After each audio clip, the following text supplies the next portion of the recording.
Albert Ebossé, 25 ans, Camerounais, joueur de football professionnel à la JS Kabylie, tué par des jets de projectiles après la défaite de son équipe sur son terrain auprès de ses supporters hier soir face à l'USMA d'Alger sur un score de 2-1.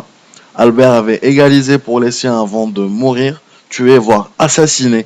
Il a fini sa carrière dans un cercueil plutôt que sur un terrain, sur un stade lors d'un jubilé comme il est coutume de le faire pour les joueurs. Un dernier but, 1 heure avant sa mort, un attaquant efficace, meilleur buteur du championnat l'an dernier avec 22 réalisations, a été attaqué dans un autre contexte avec lâcheté et non avec le talent comme lui il le fait. Des mots reviennent sur les bouches, honte, crime, injustice, violence, choc. C'est ce que nous ressentons tous en tant qu'Algériens, un peu plus en tant que fans de football. Mes condoléances à la famille d'Albert ainsi qu'au peu de crédibilité qui restait au football national, financé à coups de milliards et qui ressemble un peu plus à un champ de bataille mafieux qu'à une discipline sportive. La mort d'Ebossé est la goutte qui fait déborder le vase. Les gens bien ne vont plus au stade. La violence n'a pas commencé hier. Combien de personnes sont mortes dans nos gradins, parfois entre supporters de la même équipe, combien de blessés, combien de scènes de chaos en dehors des terrains, comme on en voit à chaque fois qu'une équipe de la capitale joue à Blida. Et en contrepartie, combien de mesures.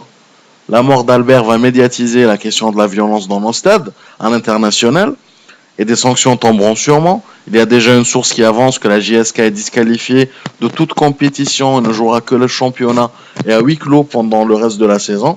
Est-ce que la JSK a les supporters les plus violents d'Algérie?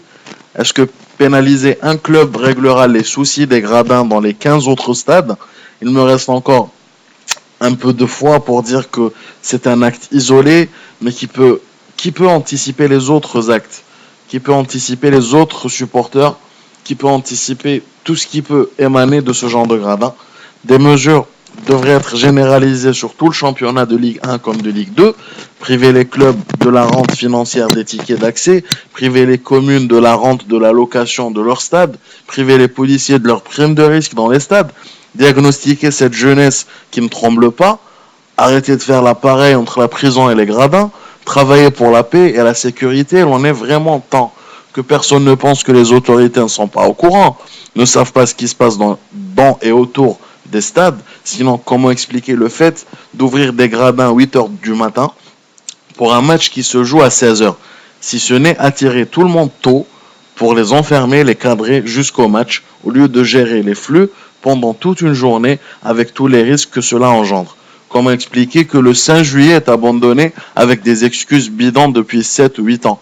Vous pensez vraiment qu'on ne peut pas retaper une pelouse, qu'on ne peut pas retaper des gradins, on ramène des milliers de Chinois pour des immeubles et des routes, vous pensez qu'une dizaine de jardiniers poseront problème? Mais le 5 juillet se trouve à Ben Aknoun, entouré de quartiers résidentiels, de résidences universitaires, d'universités, de cités militaires, du cercle national des armées, des ambassades. Ne soyez pas naïfs.